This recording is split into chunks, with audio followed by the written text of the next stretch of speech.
Tá? 1 de Reis, capítulo 19, versículos de 1 a 8. Está escrito: E Acabe fez saber a Jezabel tudo quanto Elias havia feito, e como totalmente matara todos os profetas à espada. Então Jezabel mandou um mensageiro a Elias a dizer-lhe: Assim me façam os deuses e outro tanto, se de certo amanhã a estas horas não puser a tua vida como a um deles. O que vendo ele, Elias no caso, se levantou e para escapar com vida se foi, e chegando a Berseba, que é de Judá, deixou ali o seu servo. Ele, porém, foi ao deserto caminho de um dia, e foi sentar-se debaixo de um zimbro, e pediu para si a morte, e disse: Já basta, ó Senhor, toma agora a minha vida, pois não sou melhor do que os meus pais. E deitou-se e dormiu debaixo do zimbro, e eis que então um anjo o tocou, e lhe disse: Levanta-te, come. E olhou, e eis que à sua cabeceira estava um pão cozido sobre as brasas, e uma botija de água, e comeu e bebeu, tornou a deitar-se. E o anjo do Senhor tornou segunda vez, e o tocou e disse: Levanta-te e come, porque te será muito longo o caminho. Levantou-se, pois, e comeu e bebeu, e com a força daquela comida caminhou 40 dias e 40 noites até Horebe, o monte do Senhor.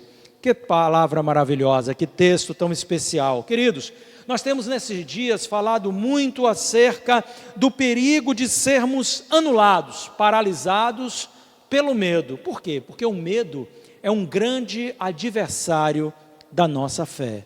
E é isso que vemos muitas vezes na vida de tantas pessoas que estão paralisadas pelo medo, estão impedidas de avançar pelo medo. Vamos olhar para o exemplo do profeta Elias. Se este exemplo também não traduz esta colocação de uma forma muito clara. Elias, ele foi um dos maiores profetas da antiga aliança. O seu crescimento, seu desenvolvimento ministerial e consequentemente, a sua fé, foram assim meteóricos. Elias, ele aparece neste contexto nacional quando os pecados do rei Acabe, sua esposa Sidônia, Jezabel, eles chegam diante do Senhor. Tamanha era a iniquidade praticada, né, no reino do norte, no reino de Israel, que o Senhor então convoca Elias, talvez um profeta local de Gileade, da sua tribo, da sua terra. Deus o convoca e o apresenta ao panorama nacional. Ele chega com uma mensagem para todo o reino: não vai chover durante um tempo, segundo a minha palavra. E durante mais de 3 anos a chuva cessou. Deus oculta Elias naquela época, levando junto ao ribeiro de Queriate, e ali o Senhor o sustenta através de corvos que levavam para ele pão durante o dia. Mas também Deus o leva posteriormente à casa de uma viúva, aonde o Senhor ali opera um milagre através da vida de Elias, porque a farinha daquela mulher jamais parou de estar sendo ali uma fonte de alimento para o profeta, nem um azeite cessou na botija. E ela havia avisado ao profeta, quando o profeta chegou à sua casa: eu não tenho nada para comer. O que eu tenho aqui, farei um pequeno bolo para mim e para o meu filho, e comeremos e morreremos. Então Elias profetizou isso, que não cessaria a farinha da panela, nem o azeite da botija, e assim se deu, porque este homem era um homem de Deus. Passado mais de 3 anos, o Senhor volta a convocá-lo ao panorama nacional. Ele volta à terra de Israel, e ali se apresenta o rei Acabe, faz um grande desafio a Acabe. Ele manda que Acabe convoque todos os profetas, os 450 profetas de Baal, os 400 profetas de Assirá, que eram entidades de Tiro, adoradas atualmente em Israel, culto introduzido por Jezabel, profanando assim o culto ao Senhor e desviando o coração do povo. E ele, naquele confronto com os profetas, ele foi então assim diante de todo o povo, exaltado por Deus, porque no momento em que ele clama a Deus, para que Deus respondesse a ele, consumisse o holocausto que ele preparou. Fogo desceu do céu, consumiu o holocausto. Ele lançou mão daqueles profetas, ele não só os venceu de forma extraordinária, ele eliminou todos os profetas da face da terra de Israel. Então ele cresceu em estatura ministerial, em visibilidade ministerial. A sua fé foi alçada neste tempo. Ele, depois deste evento, ele sobe ao Monte Carmelo, ele ora a Deus, e Deus manda uma chuva torrencial para irrigar toda a terra de Israel. Então o Senhor traz um novo momento, um novo tempo para o reino do norte, para o reino de Israel. Tudo isso através da vida de Elias. Se você analisar, porque a gente conta estes acontecimentos como uma precipitação de acontecimentos, não é verdade? Você vê que a história se dá assim, com exceção dos pouco mais de 3 anos que ele ficou oculto, de uma forma bem precipitada, e ele tem uma ascensão ministerial, profética, ele tem uma ascensão na sua fé meteórica. O ministério dele foi pujante neste tempo, e Elias, então, como um homem de Deus, ele agora é reconhecido nacionalmente. Mas então uma palavra de Deus nos traz aquilo que nós lemos nesses versículos propostos aqui de 1 a 8. Nos traz essa informação tão triste. Vemos todo este crescimento de Elias, toda esta exaltação na sua fé e no seu ministério, até que a sua vida foi ameaçada pela rainha Jezabel. Por que, queridos? A forma como ele processou esta informação fez toda a diferença na sua vida. Ele não processou a informação pela perspectiva da fé, porque se ele processa a informação pela perspectiva da fé, ele iria receber essa palavra, talvez da seguinte forma: o Deus que me chamou lá da terra dos meus pais e me fez profeta sobre todo o reino de Israel, o Deus que me levou a ministrar uma palavra profética e cerrou todos os céus, e que 3 anos depois revogou a sentença, me reconvocou, e mediante esta palavra minha e a oração ao meu Deus, ele fez chover sobre a terra. O Deus que me deu vitória no desafio que fiz aos 800 profetas que estavam comigo lá no Monte Carmelo, os profetas de Baal, de Aserá, vai ser o Deus que vai me dar vitória mais uma vez, porque a minha vida não está nas mãos desta rainha, mas nas mãos de um Deus que é poderoso para me guardar. Mas ele não processa a informação pela perspectiva da fé, ele processa a informação pela perspectiva do medo. E quando o medo entra e se exalta em nosso coração, nós somos subjugados por ele. Esta palavra o afetou emocionalmente, o afetou espiritualmente, e ele se viu impedido de continuar a carreira que lhe estava proposta, a carreira profética, a carreira ministerial, a carreira da sua fé. Ele agora tinha a sua carreira de fé comprometida, porque ele recebeu a palavra pela perspectiva do medo, do pânico, do pavor, e isso fez com que ele se tornasse subjugado e impedido de prosseguir. Algumas lições são muito importantes nessa história. Eu quero trazer algumas delas e compartilhar com vocês nesse dia. Preste bem atenção nisso. A primeira lição que eu quero compartilhar com vocês é o entendimento que extraímos dessa história, de que Satanás estava combatendo a fé de Elias, da mesma forma como hoje ele combate a tua fé. O ataque de Satanás contra a nossa fé ali é constante, e ele visa nos anular, impedir o nosso desenvolvimento espiritual, ministerial, desenvolvimento em todas as áreas de nossa vida. Se você é alguém que começa a se tornar uma pessoa próspera, uma pessoa com crescimento financeiro grande, o inimigo vem logo atacar você, minar a sua fé. trazer a você um sentimento de medo que te impeça de estar, então, uma vez crendo no Senhor, investindo nos seus negócios e crescendo e se expandindo, o inimigo vem atacar você. Se é na área de sua família, numa área emocional, você está levando assim, sabe, aquele tempo de paz com os seus, de um bom relacionamento, logo o inimigo vem atacar nesta área, tentando impedir você de continuar crescendo na harmonia do seu lar. Se é na sua vida espiritual, ministerial, ele vem e nos ataca. Olha, observe uma coisa, é lógico a todos nós, ainda mais conhecendo o teor da palavra de Deus, é lógico a nós que mediante as adversidades, nós não nos anulemos pelo medo, mas que controlando o medo, porque o problema não é o medo, o problema é ser subjugado pelo medo, como foi Elias nesse momento, é ser anulado por ele, é ser impedido por ele, ou ser determinado por ele a tomar atitudes que são contrárias à vontade de Deus, aquilo que são os ensinamentos do Senhor na palavra. Então o que é lógico para nós? Que nós estejamos lutando, enfrentando e subjugando as adversidades. Mas quando somos determinados pelo medo, isso é que acontece.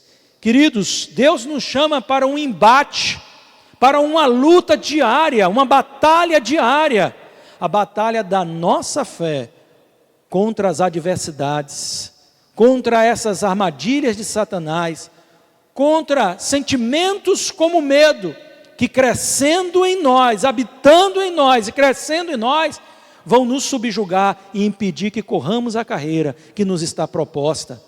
O que está escrito lá em Efésios 6,16 é muito importante para a compreensão daquilo que eu estou falando.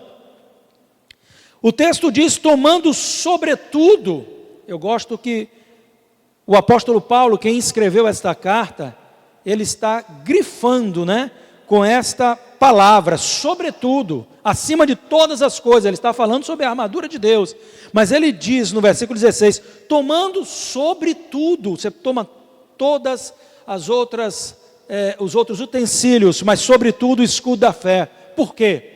Com o escudo da fé você poderá apagar todos os dardos inflamados do maligno. Há uns dias atrás, interessante, eu ouvi uma mensagem, e o pastor que trazia essa mensagem, ele tocou neste tema, e ele disse o seguinte, tem muitos cristãos que têm deixado o escudo da fé em um canto. É tempo de você embraçar o escudo da fé, é tempo de você então colocá-lo como esta arma de defesa, para que possa impedir que os dardos do maligno alcancem a sua vida.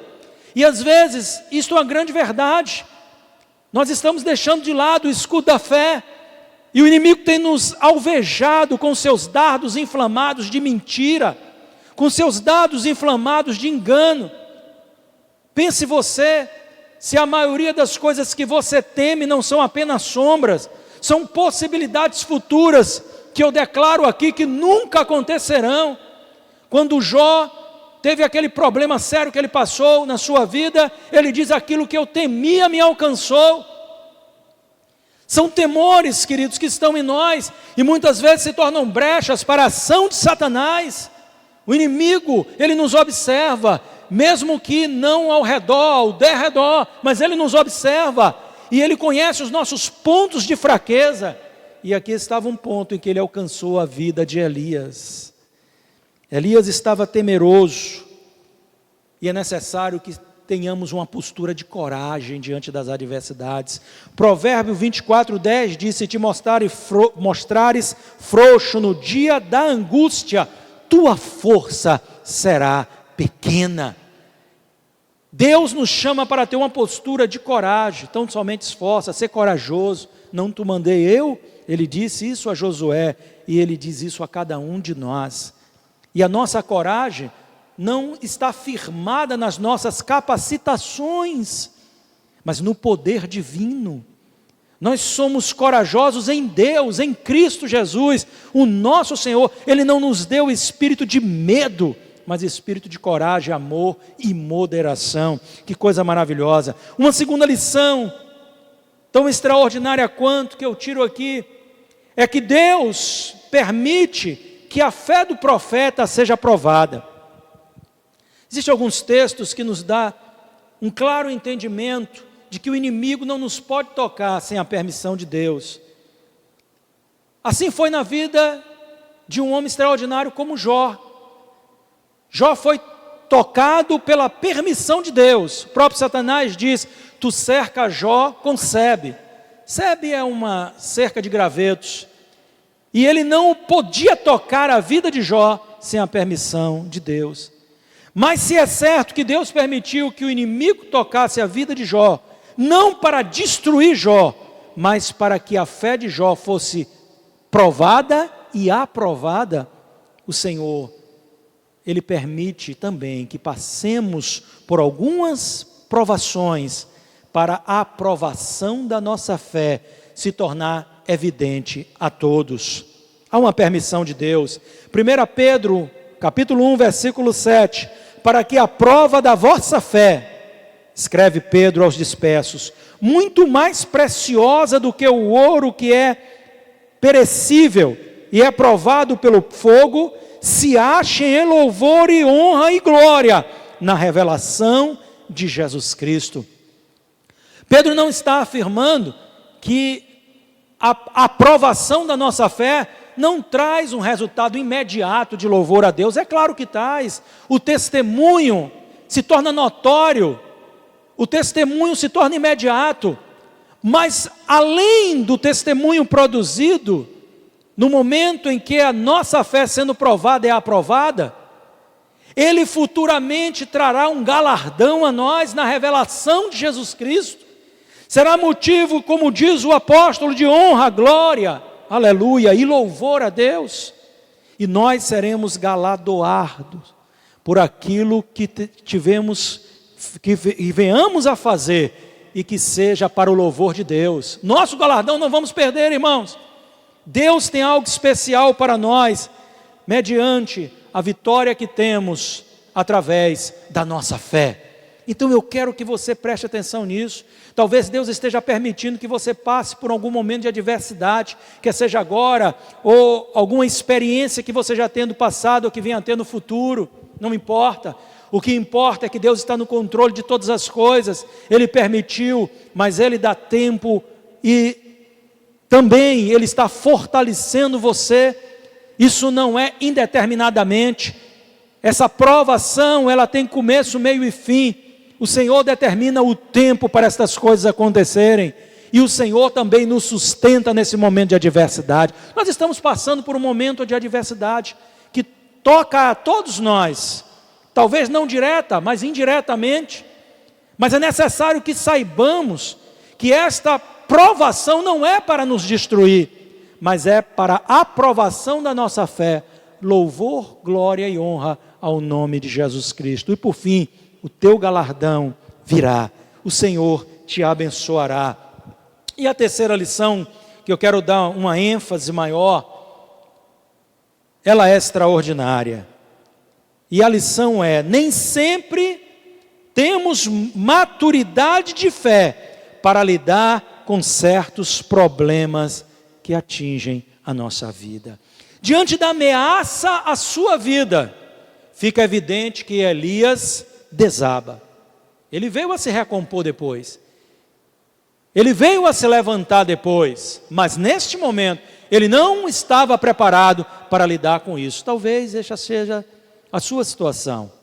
Mediante ameaças, quem sabe a sua própria vida. Algumas pessoas estão anuladas diante da ameaça que, como por exemplo, o coronavírus representa. Mas não só isso, irmãos. Pessoas que estão anuladas porque têm medo, às vezes, até de sair de casa. Medo de que o crime alcance. Até uma bala perdida.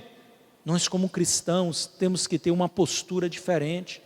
Pessoas que têm medo de se relacionar, porque têm medo de ferir-se emocionalmente. Nós temos que ter uma postura diferente.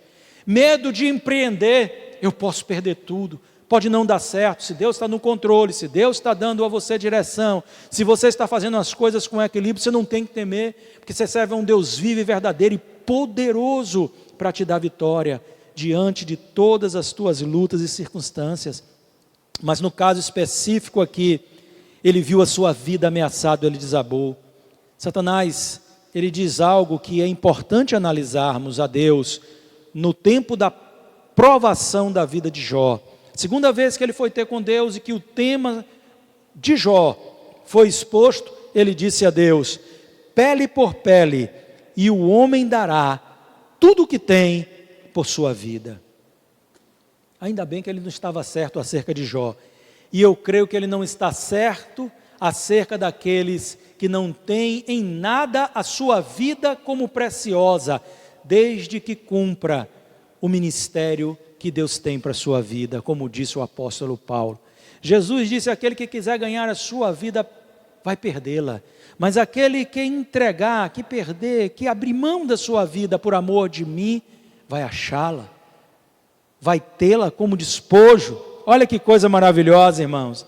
Então todas as atitudes de Elias a partir de então, elas seguem um padrão que está demonstrando como ele está saindo da sua posição de fé e descendo degraus para uma posição de medo. A fé está cá em cima e o medo lá embaixo.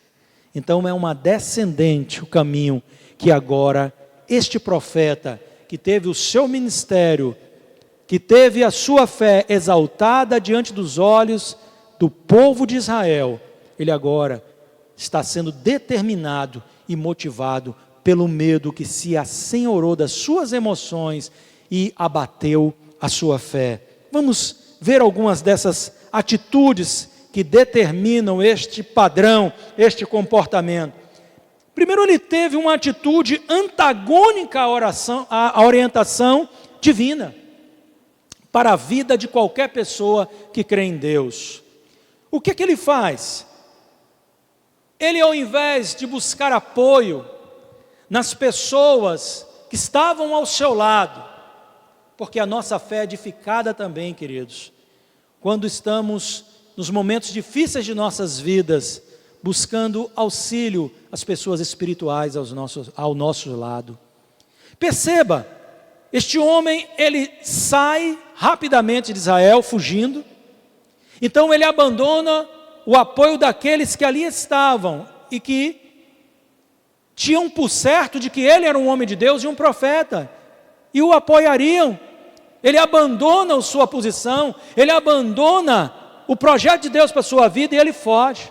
Ele vai para o reino de Judá, o reino do sul, e lá em Berseba, ele deixa o moço que o acompanhava, o seu ajudante, o seu auxiliar, aquele que podia auxiliá-lo até nos momentos difíceis, de crise na fé, que podia orar com ele. Ele deixa o moço lá e ele foge para o deserto. Ele abriu mão da companhia das pessoas que poderiam auxiliá-lo nessa hora. Eu vejo isso acontecendo às vezes dentro da própria igreja. Pessoas passam por lutas, passam por ameaças, a sua condição física, financeira, emocional, familiar. E o que é que elas fazem? Elas, ao invés de buscar auxílio, de buscar respaldo na oração, no aconselhamento de irmãos que são maduros na fé, de pastores, de líderes, elas fogem, elas deixam de vir à igreja, elas deixam de estar em comunhão e em contato com os irmãos. Nós, como igreja, somos um corpo e não somos chamados para vivermos isolados. A palavra de Deus, ela nos estimula sempre a congregar, porque juntos nós somos mais fortes. Então ele antagoniza aquilo que é a orientação de Deus, e não é só para a igreja hoje, foi sempre para todos aqueles que serviram a Deus. Ó, quão bom e quão suave é que os irmãos o quê? Vivam em união. Então ele se aparta daqueles que o apoiam, mas também ele age sem a direção de Deus. Deus não manda ele sair do reino do norte, da terra de Israel. Deus não manda ele fugir. Deus não manda ele fazer o que ele estava fazendo. Mas ele toma uma decisão movida, motivada, determinada pelo sentimento de medo que estava dominando seu coração. e agora ele age sem a orientação do Senhor. E quando a gente age sem a orientação do Senhor, a gente começa a fazer uma série de tolices, não é verdade? Quando a gente não busca a direção de Deus, a gente vai atuando de forma atolemada, não é? De forma boba e reproduzindo uma sequência de erros que só vai trazer mais problemas e acrescentar mais dificuldade àquilo que já é uma adversidade que estamos enfrentando. Ele ainda foge da realidade da vida. O que ele está fazendo? Tentando fugir da realidade, que na verdade ninguém consegue fugir da realidade da vida, não é? A gente tenta, mas não consegue. Então o versículo de número 5 que nós lemos aqui, do capítulo 19, diz que ele vai fugir para o deserto, no versículo 4, e depois ele deita-se e dorme debaixo de um zimbro, e eis que então um anjo toca. Ele quer fugir da realidade. Ele se lança lá debaixo desta árvore no deserto. Eu quero que isso desapareça da minha mente. Então, eu vou tentar escapar disso. Ele diz a Deus: eu não sou melhor do que os meus pais para suportar esta luta. Os meus pais pereceram, por que eu vou prevalecer? Se outros morreram na mão de Jezabel, por que eu que vou prevalecer? Olha só, queridos, às vezes nós usamos, né, essas falas para com Deus, para tentar justificar a nossa postura de medo. Deus, eu estou vendo que outros aí estão perdendo o emprego, olha, é por isso que meu medo é justificável. Outros estão se contaminando, outros estão tendo problemas de outras áreas. Então é por isso que eu não faço, não vou, não ajo, não dou.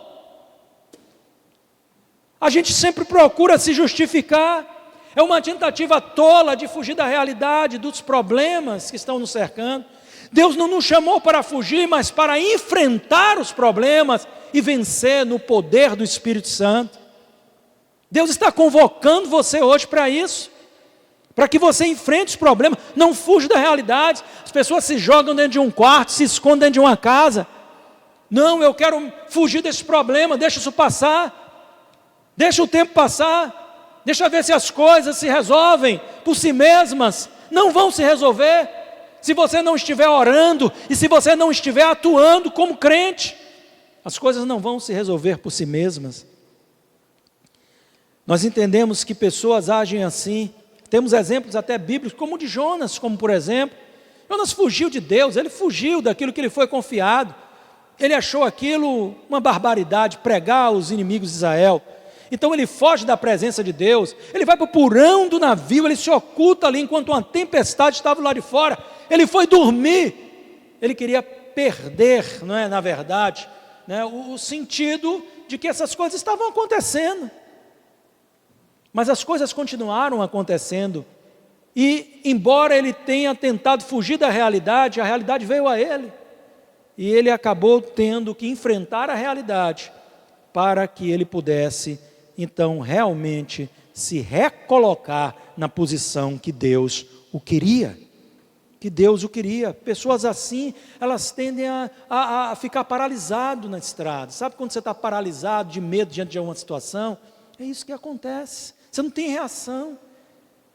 Mas o Espírito Santo está trabalhando na sua vida e você pode clamar a Deus. Ele vai trazer força, Ele vai trazer coragem a você, para que você enfrente, confronte as adversidades da vida com a sua cabeça erguida, sabendo que o Senhor é teu pastor e que Ele vai cuidar de ti e te levar à vitória que você precisa. Por isso, irmão, não devemos estar aterrorizados por nenhuma circunstância, por mais adversa que ela seja, porque quando fazemos isso, estamos negando o poder de Deus na nossa vida. Perceba isso.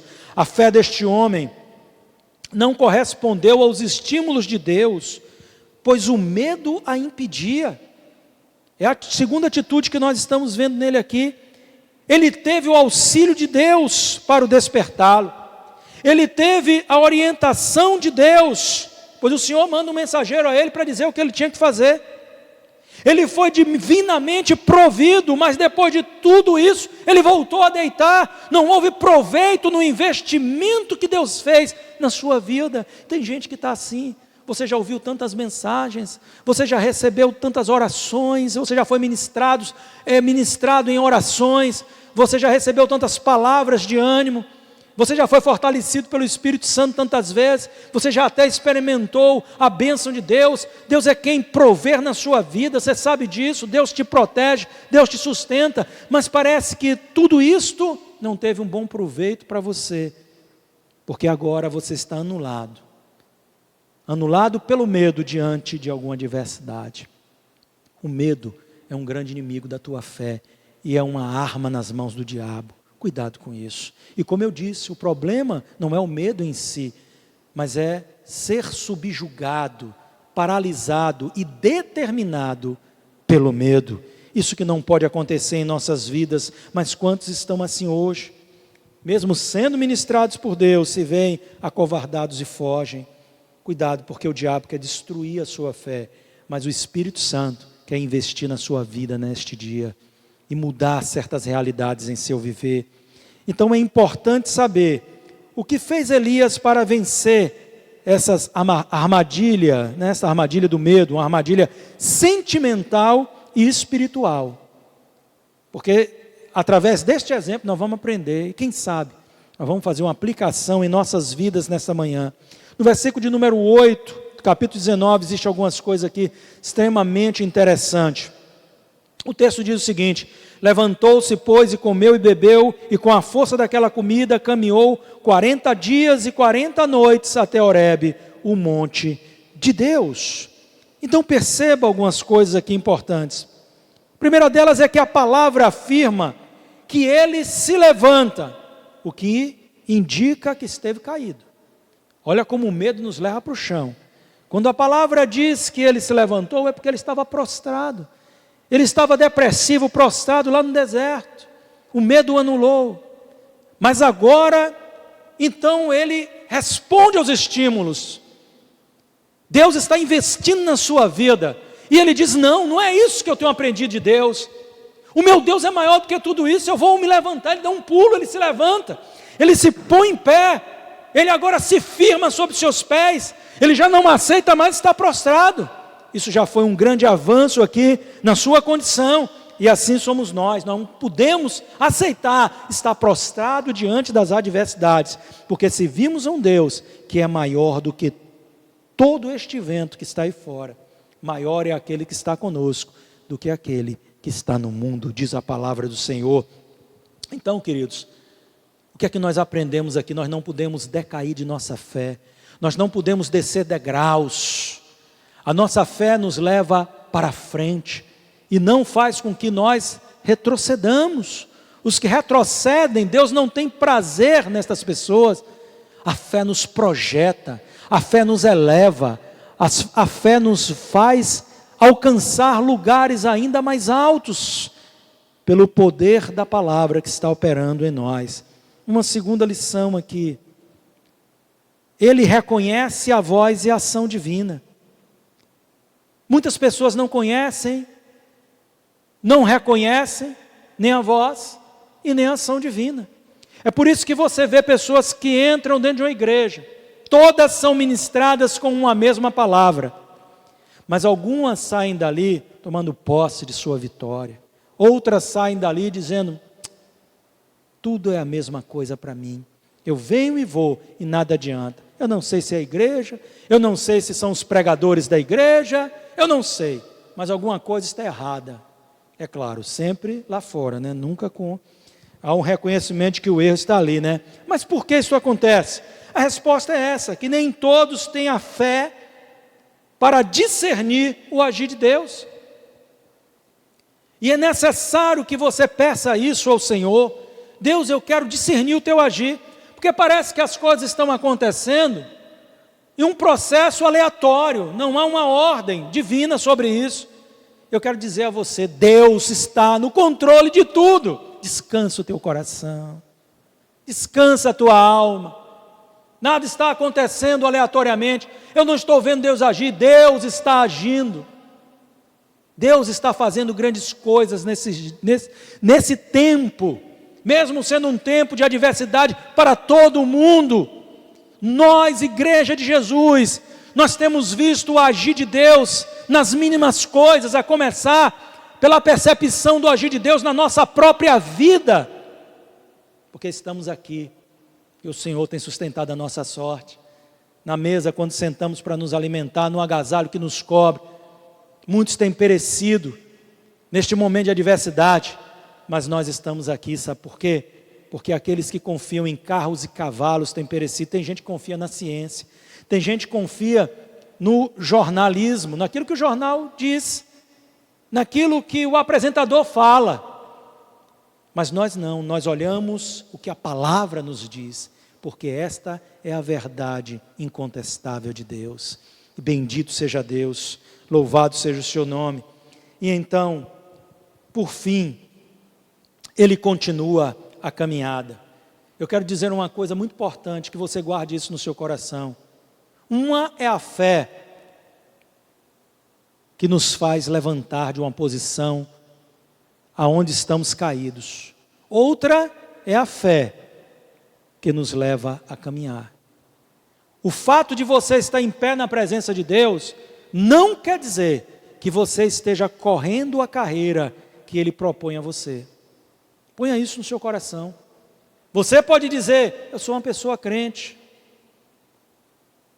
Tudo bem, mas eu te pergunto, a tua fé tem atuado para levar você a cumprir o propósito de Deus na sua vida? Para fazer com que você corra a carreira que está proposta a você?